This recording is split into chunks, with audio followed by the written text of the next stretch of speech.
right, good morning, everyone. Welcome to Monday, everyone's favorite day of the week. How's the weekend? Okay. Pretty okay? 3 days not enough. It's not enough? 3 days is not enough? 4? You want 4 now? 4 days? Me too. Me too. Anybody do anything fun? I went to Whistler. You went to Whistler? Alone. Alone? Aw. But yeah, How was it? it was cold. Yeah, I bet. It's What, snowing, right? they had snow. Snow, It's yeah. snowing now. Did you go just for the snow? No, I just went to visit. I've never been there before, so Oh, okay. it was good. Yeah. Did you Beautiful. did you just kind of walk around and Yeah, because the cabins and everything were closed. right? So yeah, it was good. It is beautiful. I was there. I've only been there once too, and I was there in 10 years ago. April or May, not 10 years ago. I've only lived in Vancouver for 5 years, so yeah, I was there. I guess maybe a year ago or so, but maybe April or May. So it was still a little cool, Yeah. but there was no snow. But It had snow the day before I got there, so it was chilly. yeah, pretty though, right? Mm-hmm. Yeah, that's cool. That's fun. Okay, a trip to Whistler. Anything else? Fun stuff. Sleep. Sleep. Sleep fun. Sleep is good sometimes. What else? Anything else? Anything else fun happen? No? No fun was had? No? Oh. Did you finish our quiz and essay? Quizzes, yes. Essays, no. Okay. But I'm going to take another shot at the essays this afternoon, so fingers crossed, because I've got to get them back to you so that I can assign you another one, because we're in week 8 now, right? Which is insanity. So we've got to, yeah.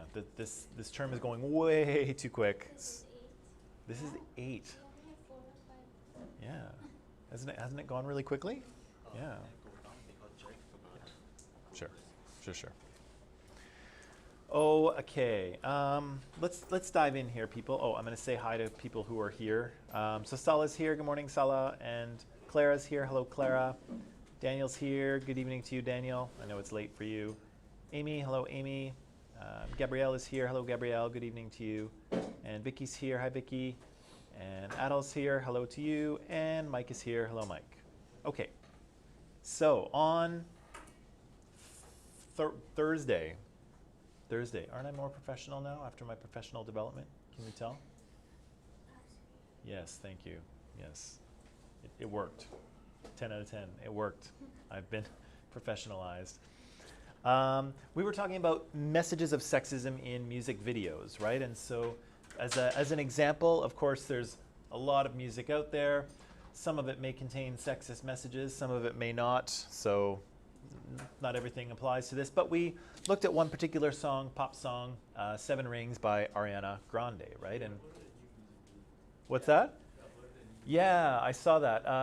What's it called? Positions, right? And it keeps like, I don't know. it keeps like rotating. It's about the election. What's that? It's about the election. Is it? Yeah, like the music videos. It's about the election. That video is about the election? Yeah. I thought it was about. Okay, I got to look at the lyrics. I heard the music, and I saw the video show up in my feed, so I clicked on it, and I didn't. I thought it was a relationship song. I didn't think it was a political song. You should look at like the video. Okay, I'll take a second look and see You what. look at now. No. We got other stuff to do. So we looked at the lyrics. Do I have the lyrics? Yeah, I do. So we looked at the lyrics and we asked the question: what is Ariana saying in this song? What kind of messages is she transmitting to us? And what did we say about the lyrics? She got whatever she wants. She gets whatever she wants, right? She likes something, boom, she buys it, right? What else? She doesn't need a man. Doesn't need men to buy her stuff, right? And so, where does she say that? She writes her own checks. She buys herself all of her favorite things. So I think that the implication is she doesn't need anyone else to do that for her, and it's implied that she doesn't need a man to do that, right? What else is other messages in here? She's rich. She's got She's got cash, right? She's in What? George? independent. She's independent, right? So again, she doesn't need anyone to take care of her or buy her the things that she wants to buy. She can do that herself. What else? Money buy happiness. Yeah, money can buy happiness if you have enough. If you have enough money, right? What's that? Yeah, certain kinds of happiness. Yeah, that's probably true. Yeah, so people who who think money can't buy happiness don't have enough money to buy it or something like that. So okay, so messages of kind of wealth and consumerism and maybe materialism, I think somebody might have said at some point. What else? Anything else? Girls pay attention to their appearance a lot. Right. So we have that sort of importance of appearance for women, right? So she talks about her nails and her hair and her tattoos and sorry? Lashes. Oh yeah, her lashes, right? And her shoes as well, right? I think there's a Red bottoms. the red bottoms reference. What kind of shoes were those again? Louboutins, right? So the Louboutin shoes with the red soles, right, or the red bottoms, she references those as well. So lots of references to appearance and fashion, right? So hair, nails, lashes, the shoes, the whole thing. Anything else? Related to not needing women, but it's pretty much female empowerment. Right. Lots of female empowerment, lots of independence, lots of commercialism, materialism, lots of focus on fancy stuff, particularly things that have to do with appearance, like hair and nails and cool shoes and things like that, right? But then we watched the video, right? And so I asked you, are the same messages, social messages, being transmitted by the video as were transmitted by the lyrics of the song? And what do we say about that?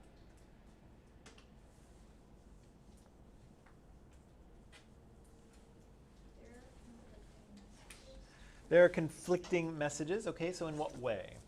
She says, the lyrics say, I don't need a man, there are no girls in the video, but she is dressed and dancing in a way that is very sexual, and that is to appeal to her male audience. So, on one hand, it's female empowerment, but on the other hand, she's conflicting. Right. So I'm pretty sure that Sean and Sam didn't hear any of that, so I'm going to help them out by repeating it, right, guys? I'm going to repeat this for you. So Avera says that actually there are some conflicting messages here. So all of that kind of female empowerment, independence stuff from the lyrics is kind of conflicted a little bit by the fact that a lot of the video seems to be a performance for men, right? It's a very sexy video. There's lots of sexy dancing. She's dressed very sexily and is, again, crawling around on her kitchen island. Maybe she lost a contact lens. We don't know. But we... Huh? She's cooking? In the new video. Okay. Let's leave the new video out of this just for the moment, okay? So, yeah, so there's lots of sexy stuff happening here. And the question is, you know, is this still empowerment and independence, or is she kind of pandering, or is she kind of objectified by her male audience, right?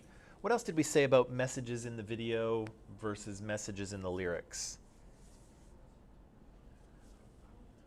Messages are portrayed at once. Right?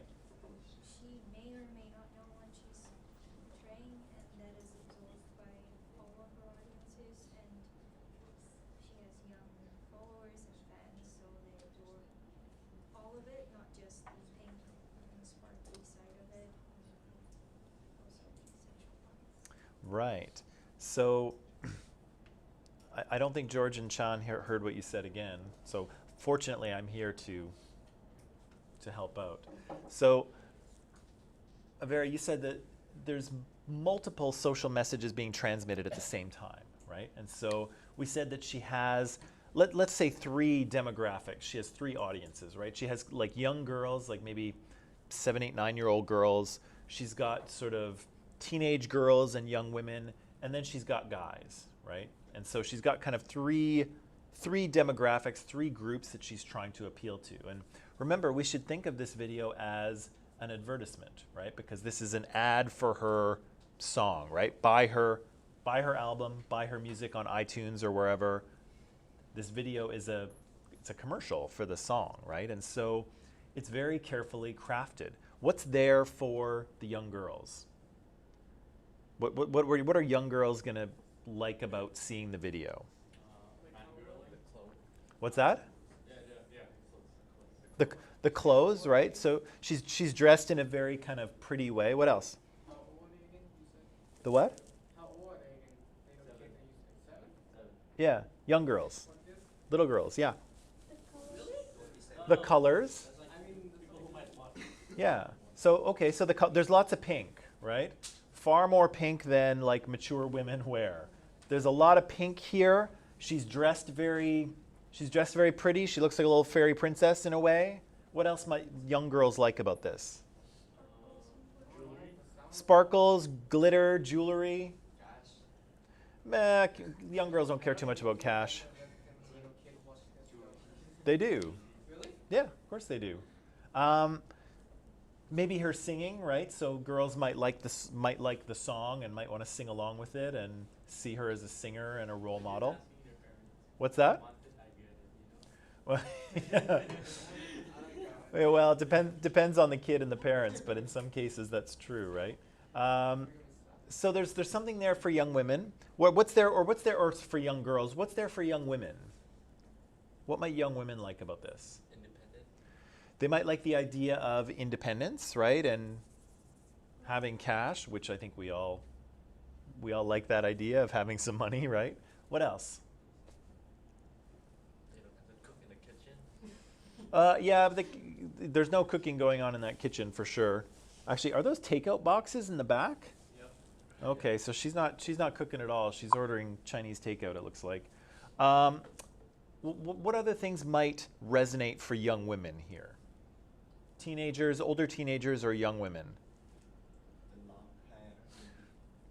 Right, maybe the hair, maybe the makeup, maybe the fashion as well, right? So the fashion here is pretty glittery and pink and girly, but it's also very sexy, right? So young women might, look at her shoes and say, oh God, I want those shoes, right? Maybe, I don't know. So there might be something about the fashion, there might be something about the empowerment, about the independence, there might be something about the sexiness or the hair, the makeup. Those all might appeal to older women as well, right? And then men, what's going to appeal to men here? Sassy. The sexy stuff, right? So the empowerment, most men probably aren't going to pick up on. The pink and the girliness, maybe not so much, but it's the sexiness, right? Because she's an attractive young woman, right? I think we can all pretty easily agree on that, right? So that's going to appeal to men. But what Avera says is that what might be problematic is that those messages are all being transmitted at the same time. And so the sexiness that is being transmitted to her older female fans and her male fans is also being absorbed by the young girls, right? And so again, is that a good idea, right? Is that a good idea for her to project all of those things at once? And Avera mentions it's possible that actually she's not entirely aware of the messages that she's sending. Maybe she is, but also maybe she isn't, right? Because we're all socialized by society. We all have the same social messages. She might think she's doing something for one reason, but she might be doing it for a different one, right? Or she might be trying to send one message, but people might be receiving a different one, right? It's hard to know. And as a teacher, that's constantly a concern of mine, right? Is the message I'm transmitting up here the same one that you are receiving out there? Hopefully, yes, but sometimes you don't know until the quiz, right?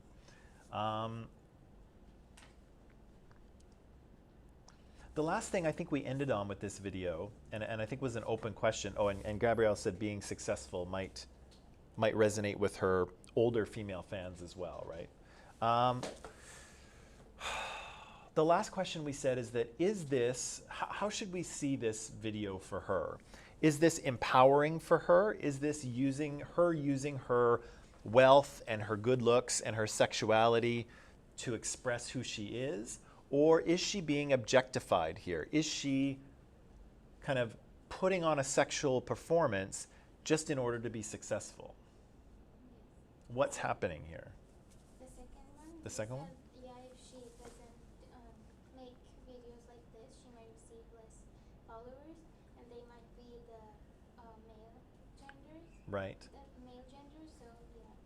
Right. So, because I think I asked you the question, if Ariana decided tomorrow, you know what, too sexy, too much, I'm showing too much skin, I don't want to do this anymore, I'm just going to dress more kind of conservatively, and I'm going to write my songs and sing my music, but I'm not going to do this whole like sex kitten thing we see happening here. I'm not going to do that. I'm just going to, be a little more conservative, a little more traditional. Would she be as successful? And I think we all pretty intuitively said, no, she probably wouldn't be. And so, yeah, and so does that mean she has no choice to do this? So on the new video, she's not as sexy as the new video. She's not as sexy, right? And so again, the videos will vary, right? Depending on the song and the treatment of what it is, they will vary. But is this objectification? Is she, kind of selling herself, or is she doing something, do you think, that's against her will just in order to have her music be successful? Or is this empowering for her? Is this a choice? Is this her expressing who she is? Huh? Yes.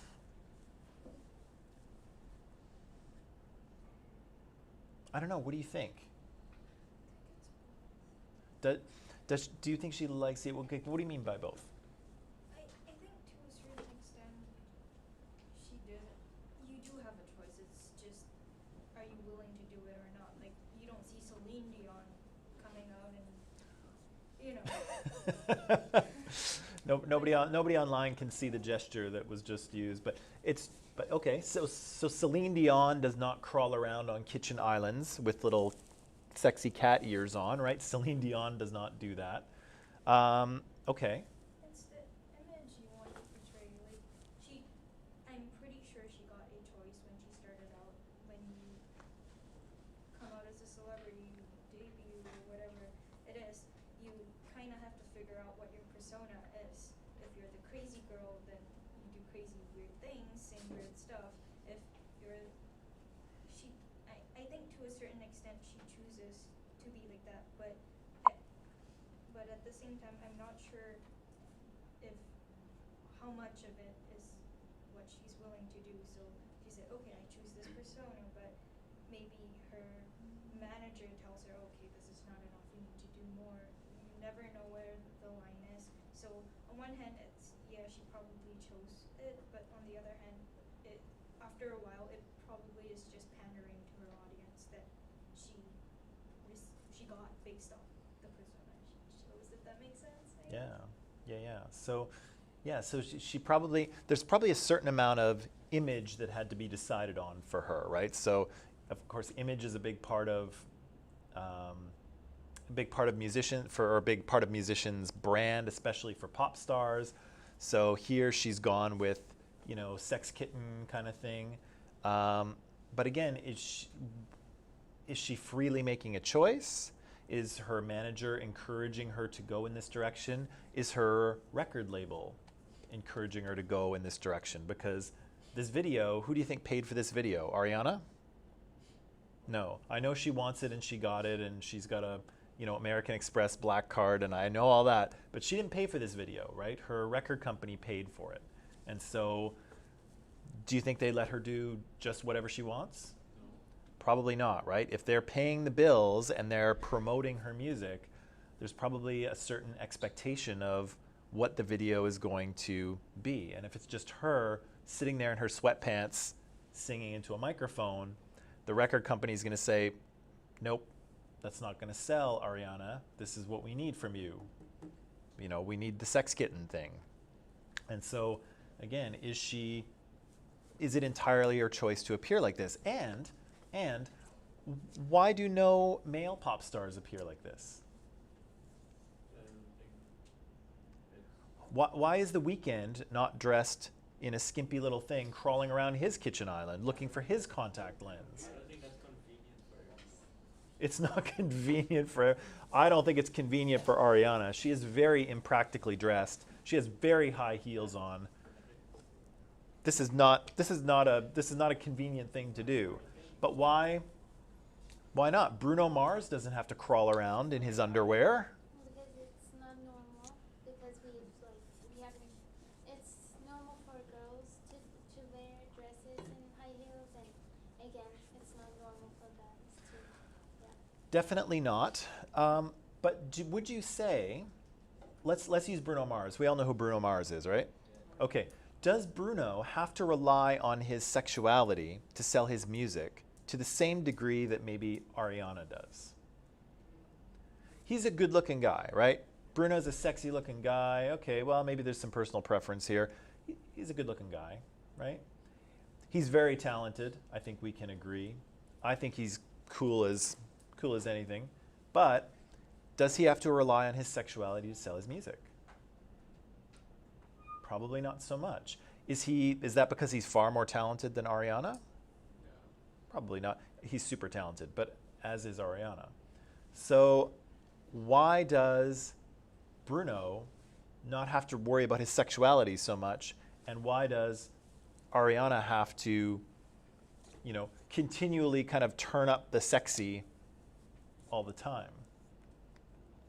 Been socialized to sexualize females more. Hmm. So, I mean, guys still use that. Like, you do still see guys ripping their shirts off, especially like in music videos and movies, whatever. But I don't know. I don't know how to put it except we've been socialized this way. Yeah. Well, and I think that's very true, right? We have been socialized to see men and women and sexiness a certain way. And for women, sexual desirability is seen as very important, right? More important than it should be. But again, this is why Ariana and other female pop stars as well have to continually dial up the sexy, in some cases, dial up the sort of explicitness of the lyrics. I'm looking at you, Cardi B. And sort of dial up the sexy in order to continue to be noticed. Whereas male pop stars don't seem to have to do that, right? And sometimes, yeah, there'll be a guy, shirtless, Joe Jonas, but not quite to the same degree, right? And again, it has to do with power dynamics, and it has to do with who is seen as a sexual object and who isn't, right? But again, it's a very tricky question, because Ariana might feel that she's exploited here, right? She might feel that she's being forced to be far sexier than she would want to be. But again, because of the power of socialization and a little bit of internalized depression, she may see this as, no, I'm just expressing who I am. I'm dancing to my music. I'm showing how independent and fashionable and cool I am. And that's all I'm doing, right? And so, again, she might be thinking she's behaving in a certain way for some reason, but there might be another way of seeing this that would conflict with that, right? And again, the jury might be a little out in terms of who's more correct, right? Is Ariana empowered, or is she exploited and objectified? But again, I'll ask you, what is her degree of choice here? How much free choice does she have to, dial down the sexy and say, look, I'm just gonna, act like a normal person, not a stripper or anything like that. I'm just going to, it's just gonna be me and my voice and my music, and that's it. None of the sexy stuff. And again, is she free to do that?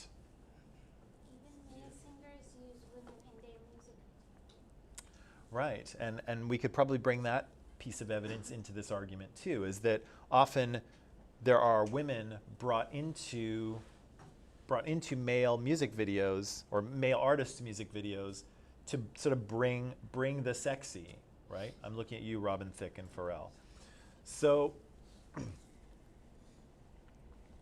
yeah, so again, are these women being exploited for their sexuality? Are they being objectified? What does it mean to be objectified or to objectify something? To treat something as an object, yeah, to treat something as a thing, right? As a means to an end, right? And so here, in terms of sexually objectifying someone, we would just think of them as an object for sex, right? We're not thinking about Ariana as a human person with feelings and wants and desires and goals and things like that. We're just looking at her as a thing for sex, right? So, yeah, is she being objectified here, or is she expressing who she is? It's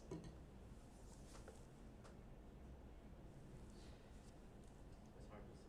What's that? It's hard to say because she probably consented to making a music video too. That's why. Definitely. The only question is how much free choice does she actually have? We never know. Like, we're not in there. It's tough to know, right? And again, think about, this is the last thing I'll say and then we'll move on. Think about the power of socialization in terms of free choice, right? Because again, I've said this before, but we think we have free choice, right? We think we can do whatever we want, but can I come to school in a dress tomorrow? Yes, but, right? So I can come to school in a dress tomorrow, but there will be consequences, right? There will be social consequences for that. So again, we think we can do whatever we want, but in fact, we have a much narrower range of choices than sometimes we like to admit.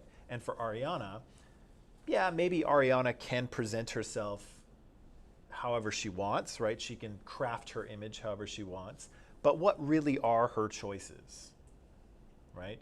Sweatpants Girl is not going to sell, unfortunately, right? So she has a much narrower range of choices, and most of those are, you know, have a pretty heavy degree of sexual expression, right?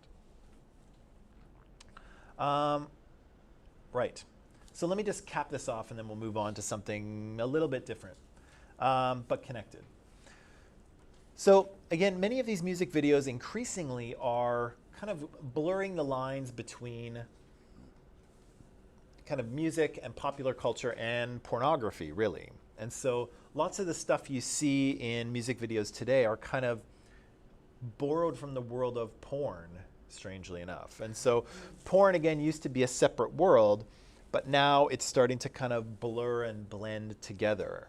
And so, you know, the crawling around on the kitchen island that Ariana does, I'm sorry, Ariana, but that's a bit of a stripper move, right? That's kind of not, you know, that's not traditional musical theater dancing. That's strip club stuff. Have you ever seen in videos women dancing like with a chair? Like there'll be a group of women dancing with a chair sometimes. The chair is a stripper thing too, right? And so, and sometimes there's even stripper poles, and sometimes music videos actually take place in a strip club and guys are like throwing money around, making it rain, right? So we have this kind of awkward crossover between the world of porn and the world of music, right? And this is a little bit concerning because, you know, we're kind of taking something that is very, you know, the debate of whether porn is a good or bad thing is another discussion. And I used to have it in this class, but I don't want to have it online for obvious reasons. So if we weren't doing an online class, I have stuff on pornography that we could talk about, but I'm just not going to go there on video just because I don't want to do that. But,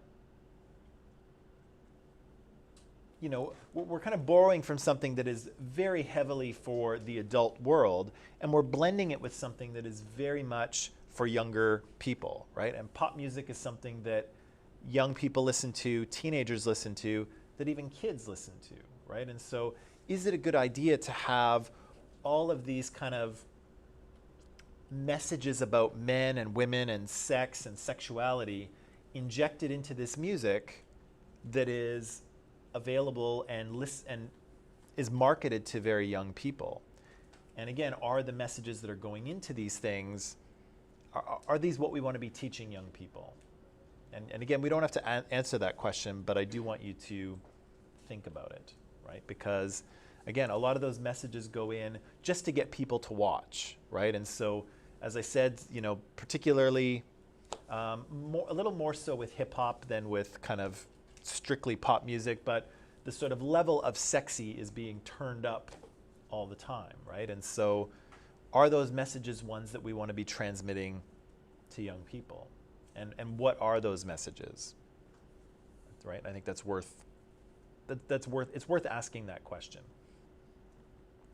Okay, so in the last few days here, we've talked about a few things. We talked about misogyny, right, which was kind of negative attitudes, prejudicial statements or jokes or behavior or even violence against women. We did a little thing on predatory romance with the Harrison Ford movies, and we see how, in some cases, men are socialized to behave badly towards women, even though they might think it's romantic and seductive. And we talked about how overt sexuality in music videos is how all of those messages are transmitted through popular culture. Have we not? We talked about that? Okay.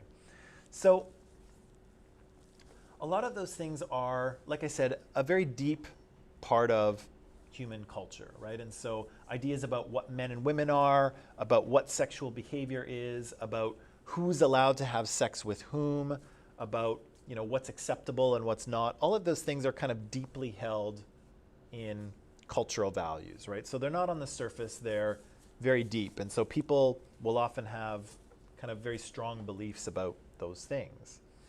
And so I think we could say, and I can't speak for everyone's culture here, of course, but in the West anyway, we have some pretty clear messages about what men and women are supposed to be, right? And so in the West anyway, and I don't know if your own cultures conform with this or conflict with this, but in the West, men are supposed to be the dominant ones, right? Men are supposed to be the ones who pursue women, right? Who make things happen, who ask out the girl, who chase the girl. And sometimes that crosses over the line into stalking the girl, which is not okay. But men are kind of socialized to be that, right? To be the hunter, the pursuer, the protector, the dominant one in the relationship, right? Women, on the other hand, are expected to be the submissive one, right? The one that allows themselves to be chased, but doesn't allow themselves to be captured, if you will, by every guy, right? Because, of course, promiscuity, right? So having multiple sexual partners is kind of more encouraged in men, right? And so when we see a guy like James Bond who's very successful with women, what do we call him? What kind of words do we use to describe him? Alpha. He's an alpha. What else is James Bond? He's a what? He's a pimp, okay, yeah. What else is James Bond? What other terms do we use to describe guys like him? Player. He's a player. He's a stud. Nobody uses stud that much anymore, but that's a... Huh? He's a badass. But basically, I think we can agree, whatever terms we apply to James Bond, culturally, we're giving him the high five, right? So when he goes around and sleeps with like 3 or 4 women in every James Bond film, we're giving him the high five, right? We're looking at James Bond and we're saying, boy, that guy is badass, right? Right? That's what we're doing? But for women, it's not the same, right? If we see a woman or a female character who's going around sleeping with a bunch of guys in a movie, what do we call her? Yeah, slut, right? What else? Yeah. Yeah. A lot of negative, hurtful words. Are there any good words for a woman like that? Those are all negative ones. Is there any positive ones? I don't think so. Huh? Nothing we... No, right? So that's a pretty interesting difference in socialization and viewing the behavior, right? Because men get to be promiscuous, right? They get to have multiple sexual partners, and society is like, yeah, you're a player, man. High five, right? Guys are high-fiving each other. I think there's not stud Or stud, yeah. But for women, the same behavior will get you called a bunch of nasty terms. And not only by men, but women will call you that as well, right? So we have a pretty significant double standard here, right, for male and female behavior.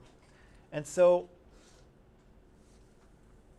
one of the things I want you to note before we go into this next section is this, that what you'll see in most societies is that men have fewer controls on their sexuality, right? And so that's what we're saying with the James Bond thing, right? Is that he can go around and sleep with a bunch of women and everyone thinks it's cool. Maybe not everyone, but lots of people think it's cool.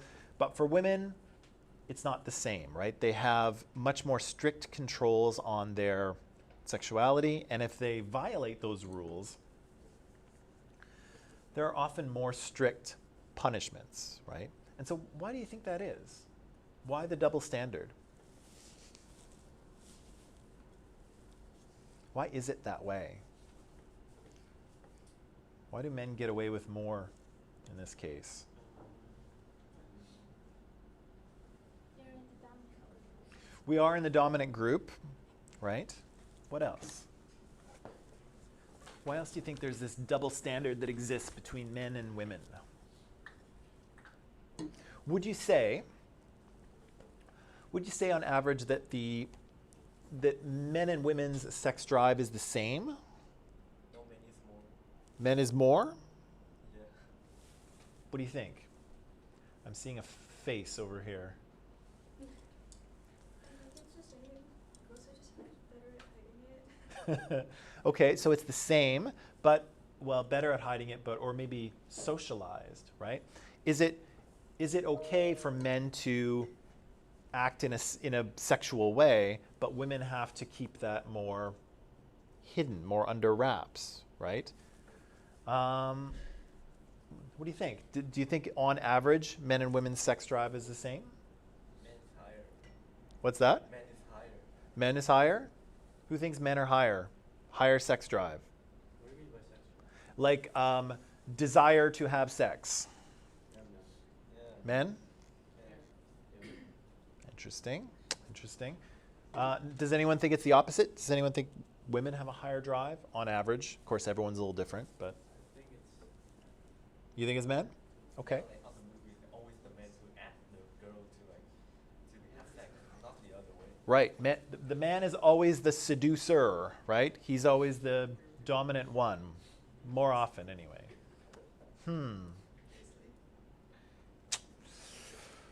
Okay, so, but then if that's the case, okay, let's go with that, okay? Let's say for sake of argument here, men have a higher sex drive than women. Men want it more often than women do. Why are we so critical if women have multiple sexual partners? Why are we high-fiving guys over here that are promiscuous, and why are we shaking our fingers at girls over here saying, no, bad girl, can't be promiscuous? There's some religion aspects too. Okay, so there's a religious aspect. Do you want to expand on that a little bit? I mean, like in some cultures, women are not allowed to even have partners. So if they have a partner or two, it might be very considered a very bad thing. Right. So those kind of restrictions on women's sexuality sometimes are there's very tight restrictions, right? So they may not be allowed to have really any sexual partners except for their husband once they're married, and then that's it, right? George. I don't know if it's true, but as a thought, but like I think because men's in the dominant group, they can just like mess around with the minoritized group. But if the minoritized group mess around with like the dominant group, you're just gonna get okay, yeah, you know what I mean. Yeah, well, certainly we know that the dominant group creates, they're the ones who dictate what's normal, right? They're the ones in power. They get to say what's normal and not normal, right? And they get to kind of create social messaging in the way that they want it to be, right? That is very true. Why else do you think we have this double standard? Yeah. We've been socialized to want or expect a girl to be pure and innocent, while the guy is rough and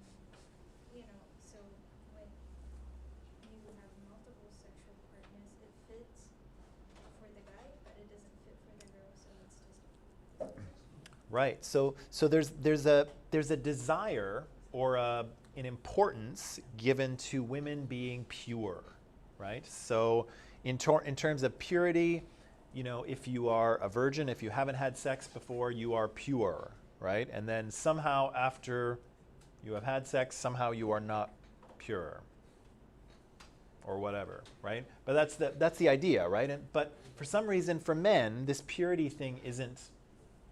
Has anyone ever talked to you guys about being pure or your purity? Yeah? No? Being a virgin, like people look down at you. Oh, yeah. So if a guy says he's a virgin, people Down. are like, virgin, right? So it's a they tease that, like, they'll tease you for it, right? But women, on the other hand, are you teased if you're a virgin? No. Are you encouraged to be one? Yeah. So again, we have a double standard, right? There's guys are not expected to be pure, and they're kind of expected to like lose their virginity as quickly as they possibly can, because if they don't, they'll be ridiculed. And then girls, on the other hand, are socialized to hang on to their virginity and not give it to any guy except maybe the guy, right? The Prince Charming guy. Once he kisses you and wakes you up from your coma or whatever, whatever we said before, right? So there's kind of very different social messages, right? But why is that? Why are we so, and when I say we, I'm saying Western culture and, you know, any other culture that aligns with this, because I can't speak for all of you, right? Why are we so hung up on sexual behavior, and why is it different for the two genders? And why do men get away with so much and women don't, even though we know they're in the dominant group? What on earth is going on here? Don't know? Okay. That's how it is? Yes. It is how it is, but we also want to know why it is what it is. Sam, what'd you say? Maybe how the culture teach us. Definitely, right? So it's definitely how culture teaches us, but of course the question is why, right? Why is culture teaching us this thing instead of something else? What? Because it benefits them, yeah. right. Yeah, and that's actually a very functionalist perspective, Anna. So functionalists in sociology believe that everything has a function, right? So if women are being encouraged to be pure and virgins, there must be some reason for that, right? It must function to help society in some way, right? And so, yeah, we have two very different social messages. Culture is, we are being socialized or enculturated in different ways. But why? Why is that, right? Okay, so here's what we'll do. We'll take a little break, and when we come back, I have a little TED Talk to show you that might provide some answers in this regard, if that's okay. All right, let's take a break. We'll come back, and then we'll see if we can answer some of these questions.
Okay, and we're back. So some of the questions I'm asking you here is, or what I'm trying to outline is that we have different rules about sexuality for different genders, right? And men seem to be encouraged to be promiscuous, right? And if they kind of behave badly in sexual ways, they have far fewer punishments, right? But for women, often we find that there are more tight restrictions on their sexuality, right? They're in terms of when they're allowed to have sex and who they're allowed to have sex with. And if they break those rules, often the punishments are much more severe, right? And that is, I think that's true of many countries around the world, and it definitely was true of Canada as well. I think that's less so today, but again, you can still see, you can see the evidence of that in those words that we just came up with, right? Because that shows us that there were very different expectations for male and female sexual behavior, and women who break the rules of promiscuity, they get shamed, right? They get slut shamed, literally. And that's connected to feelings of, you know, those sort of different social messages in the past. The last thing I want to ask you before I show you this video is, I think most of us come from cultures where people get married, yes? It's true. Marriage is universal amongst human cultures. So all human cultures have marriages.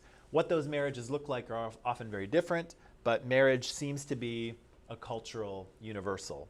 I'm getting into my anthropology here, by the way. This is what we're doing.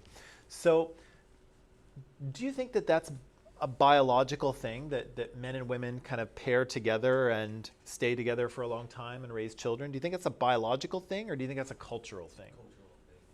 Cultural thing? You think if culture didn't exist, we'd just run around having sex with whoever we wanted? Yeah, and have like random babies. Random mating? There'd be no pair bonding?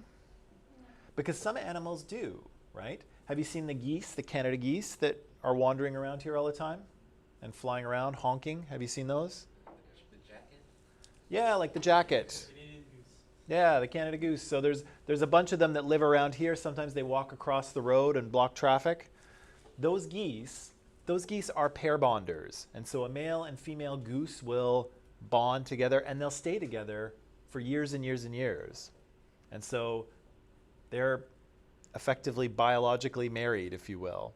And sometimes they'll be lost if if the male or female goose dies, they'll just, won't know what to do with themselves, right? So the geese don't just have sex with any goose they want. And they mate for life, right? They're together for life. So are humans like that? Biologically. Culture tells us to get married and, until death do you part, right? That's the Christian part of marriage, right? But is that a natural thing for humans? Okay, so here's what I want to show you. So this is a short TED Talk by a guy named Christopher Ryan. And Christopher and his wife, what's her name? Casilda. Him and his wife wrote a book called Sex at Dawn. And so he's a psychologist, and he looked at, I guess he looked at sex and sexuality from sort of a psychological, anthropological perspective. And so he had some questions about human sexuality. The big question was, what is human sexuality like? And what is it for? What is its purpose? Okay? And so he and his wife wrote this book, and he's going to talk about some of the things that he found in the book in the TED Talk, okay? So online people, I've put the link to the video in Microsoft Teams. It just occurred to me that I put it in the wrong team. So I'm going to very quickly put it in the right one, because this is actually social justice, right? Not history. So I'm going to put it in the right one. And then I'm going to ask you two questions. And the questions I want to ask you are these. Number one, while you're watching the video, try and figure out what Christopher Ryan's argument is, right? So what's his conclusion? What's the main thing that we want, that he wants you to believe? And what are the premises? What's his supporting evidence, okay?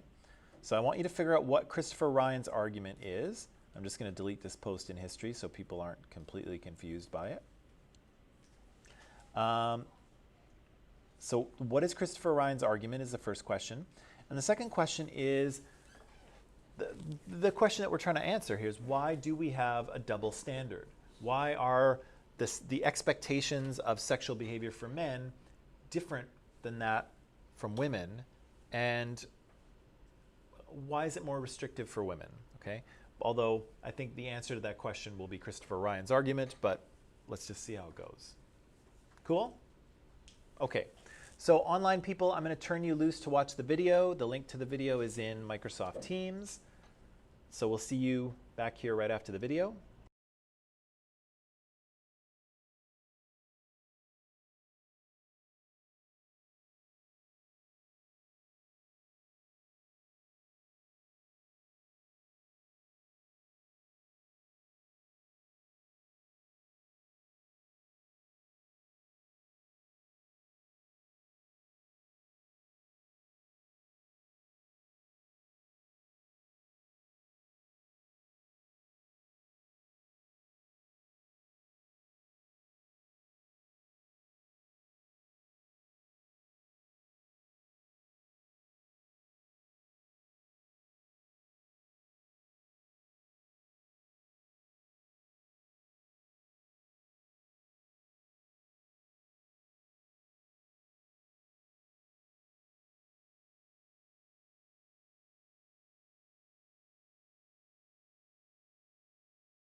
So there's a lot going on there, right? He's got biology, he's got anthropology, he's talking about hunter-gatherers, he's talking about primates, he's talking about all kinds of things, right? So there's a lot going on.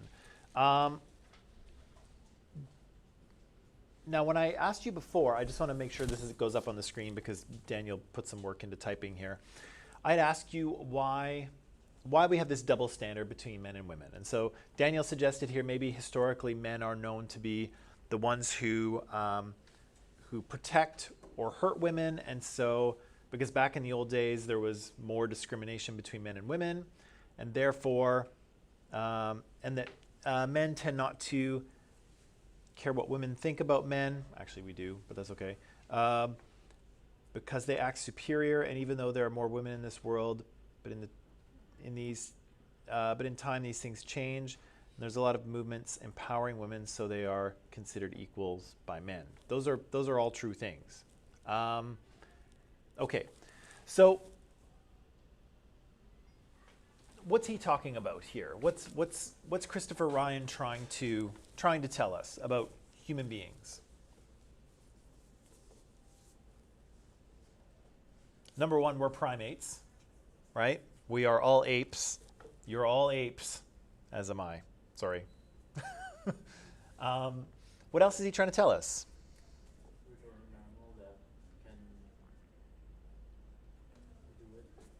do it. Even though in their Right. So he talks about when animals are lots of mammals have times when they are in heat or in estrus. And so for certain animals, there's certain times of the month or certain times of the year that they are open to sexual activity.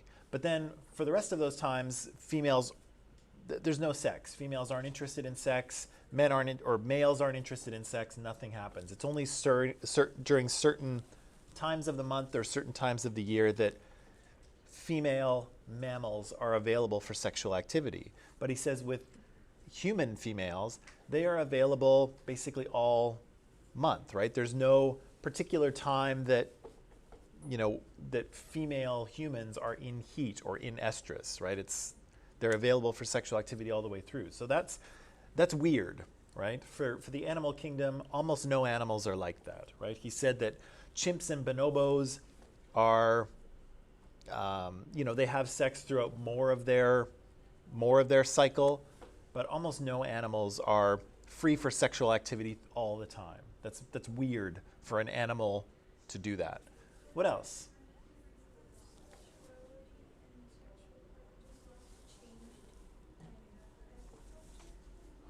Right. So he mentions, and this is where the anthropology lesson comes in. Human beings evolved about, he says 2, but it's actually closer to 300,000 years ago. So our species has been on the planet, according to anthropologists, for about 300,000 years.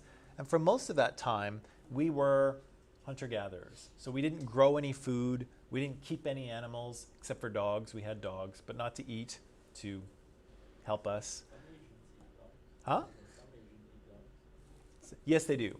Some people eat dogs, but I'm saying the dogs that were domesticated thousands of years ago were probably like helper animals. But yeah, it's true. Sometimes they're food.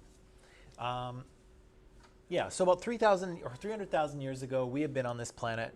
And for most of that time, we haven't grown any of our own food. We've been hunters and gatherers. What else does he tell us? Oh, right. And so, yeah, okay. What else does he tell us?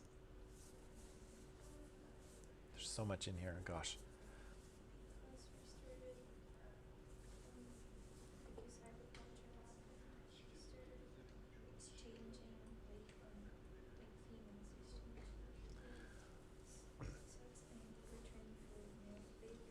Right. Yeah, we have this kind of traditional idea of sexuality, right? And he says that traditionally it was like man the hunter, right? Man the protector, and basically women sort of promised sexual fidelity, right? So women said, "Oh, big strong hunter man, if you protect me and share your meat with me, hunted meat, don't." if you share that with me, I will not have sex with any other men.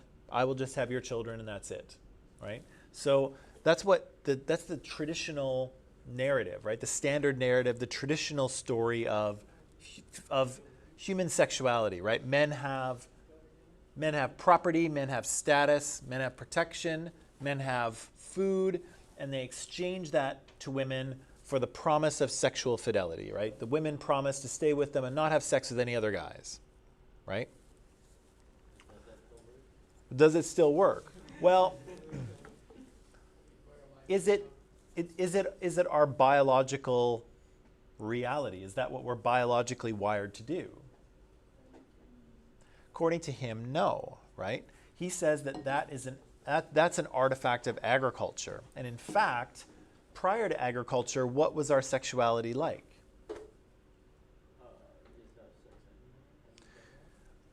Not quite, but yes. Yes. Yeah, so he said that our ancestors probably had a much more open conception of sexual behavior. So people probably had multiple sexual relationships at any given time, right? And he says this because if you look at hunter-gatherers, and we don't have time to do that obviously, but if you look at them in the ethnographic record, you will see that hunter-gatherers share everything, okay? So hunter-gatherers don't have any possessions. They don't own anything, okay? They don't own land. They don't own things. This is mine, right? Sorry, it's a travel mug. This travel mug is mine, right? It is mine. You can't have it. If you take it, it's against the law and you'll go to jail, right? It's mine. We can agree on that, right? And you have stuff that is yours. But in a hunter-gatherer, if we were a hunter-gatherer group, I would never think of this as mine. It's just a travel mug. And if Anna said, hey, I'd really like to use your travel mug, I would automatically give it to her. And in fact, she wouldn't even say yours because it wouldn't be mine, right? So hunter-gatherers share everything freely. And so that kind of standard narrative of humans exchanging things, right, of women promising sexual fidelity so that they get food and shelter and things from the man, doesn't make any sense for hunter-gatherers because they share everything. Food is shared. Everybody goes out and hunts and gathers, and then they come back at the end of the day, and basically all the food gets dumped in the middle, and everyone eats. Do they share like wives too? Well, that's the thing, is that... What's that? Well, that's what he's saying, that in hunter-gatherer groups, people don't belong to other people that way. You can't own land, you can't own stuff, and you can't really own people either, right? And so he says that some tribes in the Amazon have this idea of partible paternity, right? So you could actually have multiple fathers of a child. And so this woman doesn't belong to any of those guys, right? And so if she wants to have a baby, like Christopher says, she goes around and has sex with the smart guy and the strong guy and the funny guy so that her kid will be smart and strong and funny, right? And that's the way it works for them. And of course we know of course that it doesn't work that way biologically, but for them it does, right? And so is she owned by any of those men? No. Is she married to any of those men? No. But so she's kind of sexually autonomous, right? She gets to have different sexual partners, and again, nobody freaks out about it. And then when this child is born, those guys kind of step forward and say, yes, I am the father of this child. And maybe there's 3 of them. Is that such a bad thing? What a reality. What's that? What a nice reality.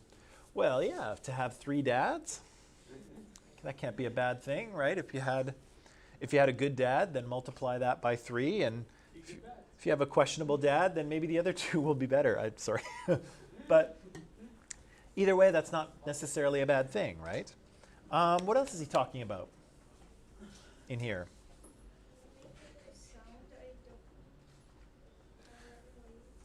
Oh, yeah, he was talking about female copulatory behavior. So do female animals make sounds when they have sex? I don't know.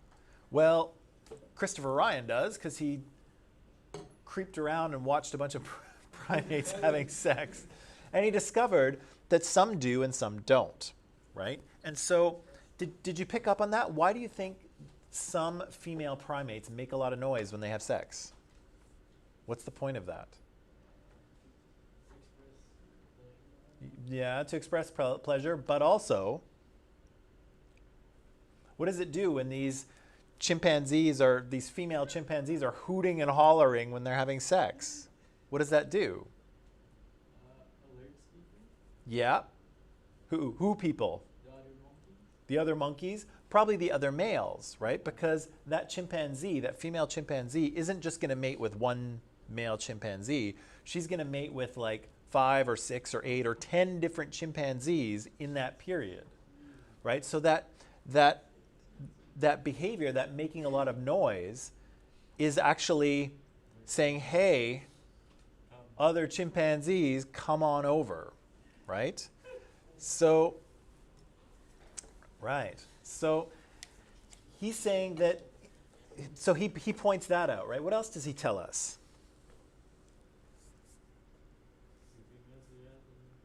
What's that? The female, do they do that? Yeah. Female chimpanzees? No, humans.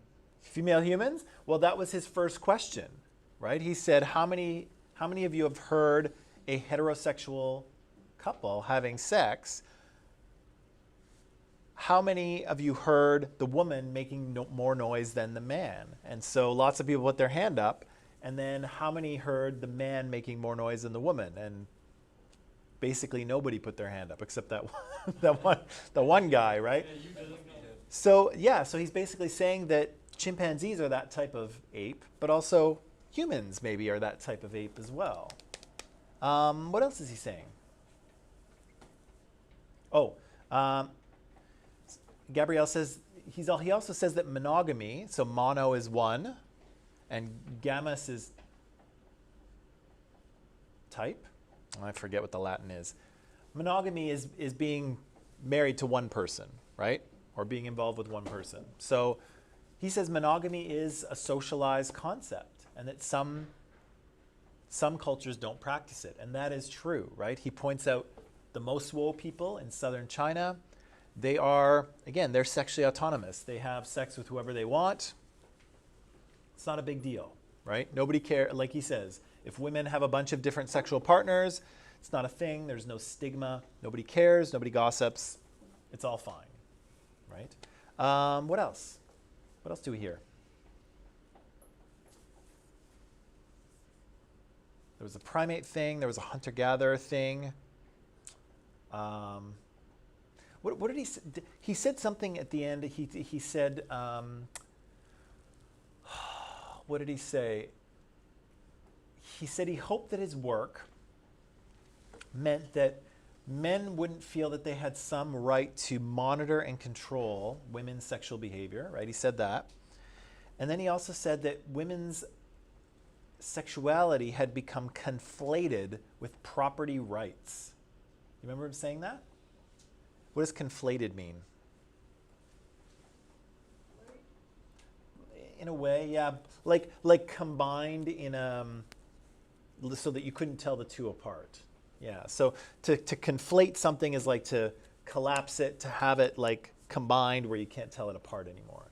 So he says, yeah, women's sexuality is conflated with property rights. What on earth does that mean?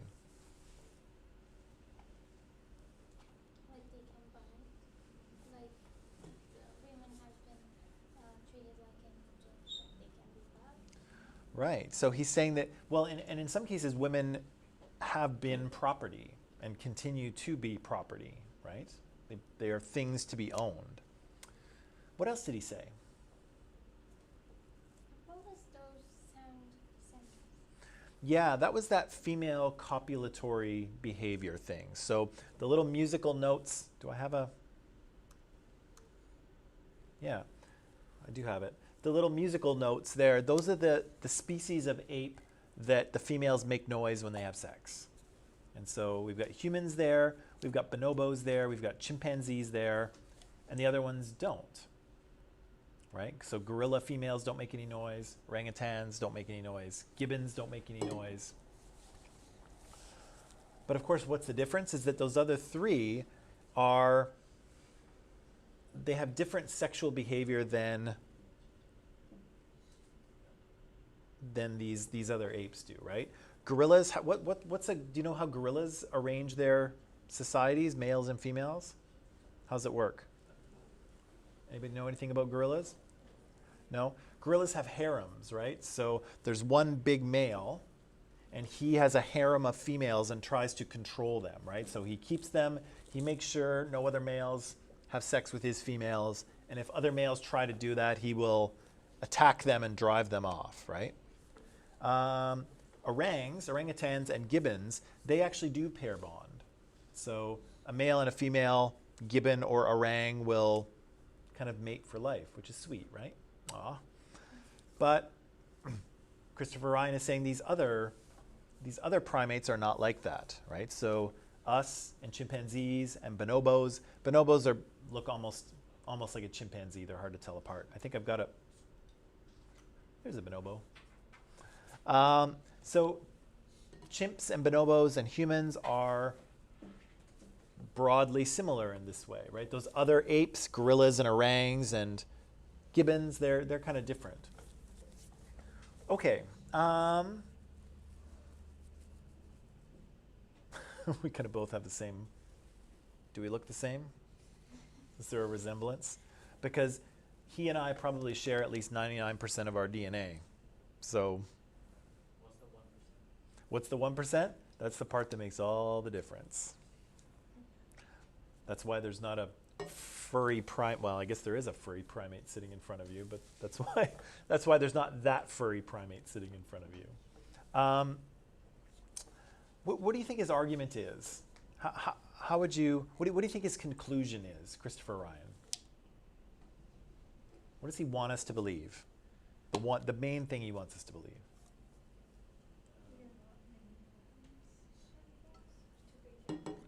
We are not monogamous? Okay. Okay. George, you want to add on? When having sex is normal?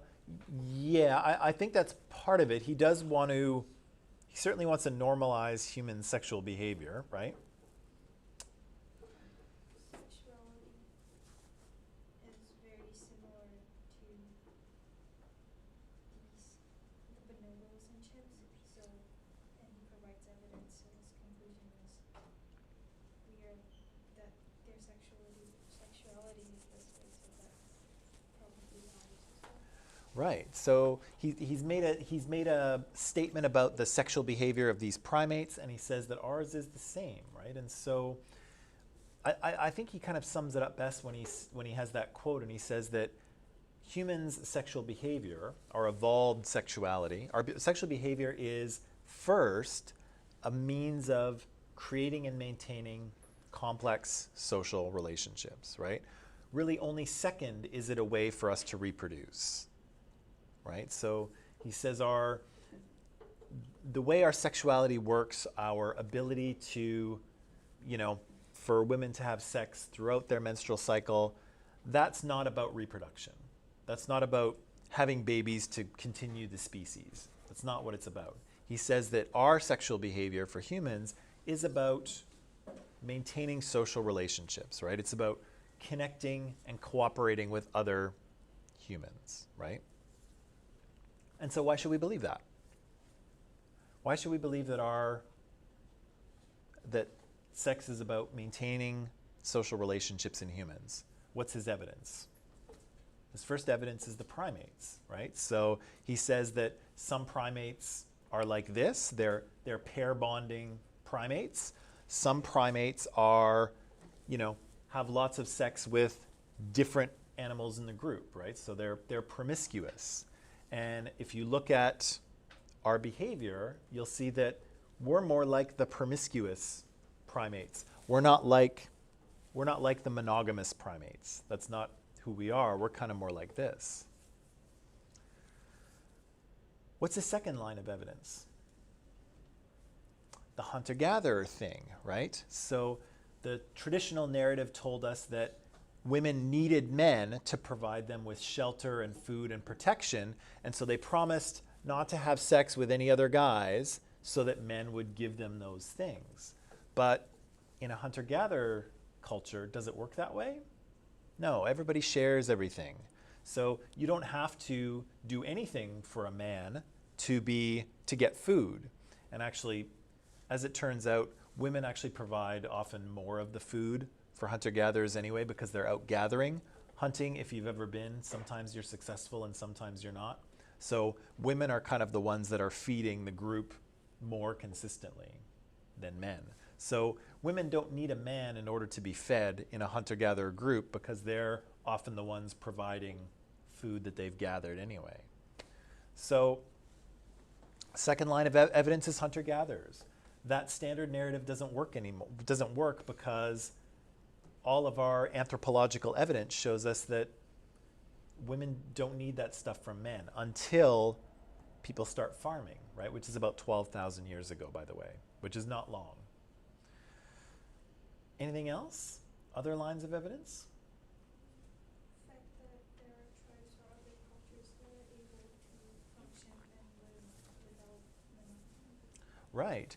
We have clear examples of people like the Mosuo. He pointed out some Amazon cultures where monogamy is not a thing, right? You can have sex with not whoever you want necessarily. There's always some rules around sexual behavior, but they're not monogamous, right? You can have multiple sexual partners. And so that shouldn't happen, right? If we were biologically pair bonded, then no humans would do that, right? There's no promiscuous geese out there, I promise. I promise there's no player geese that are like cruising around having sex with a bunch of different female geese. That's not happening, right? Because the geese are biological pair bonders, right? That's what they do. But Christopher Ryan is saying that's not what we do, at least not naturally. And so, yeah, monogamy, where's Gabrielle's point here? Yeah, monogamy is something that we are socialized to do, right? It's something that we've been taught to do. And it's connected with agriculture, right? That's where it comes from. So for a long time, that's not really who we are, and sort of monogamy and agriculture and things like that are only very recent developments in human history. Before I let this go, we'll come back to this tomorrow, but before I let this go, or before I let you go, do you have any questions about anything Christopher Ryan said? Did anything not make sense? Or I'm sure there was lots of stuff that he said that was maybe you weren't familiar with, but do you have any questions? Yeah. So which one is better? Which one is better? Yeah. Well, I mean, like, what does it suggest? define better. How will we know when something's better? No, I mean, like, what does it want us to do? I mean, What does he want us to do? What does he want us to do with this information? Have sex more? Okay, maybe. What else? What is he trying to do? Knowledge? The idea that men control sexuality.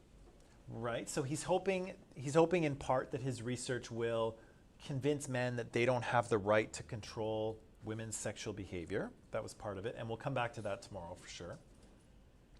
What else?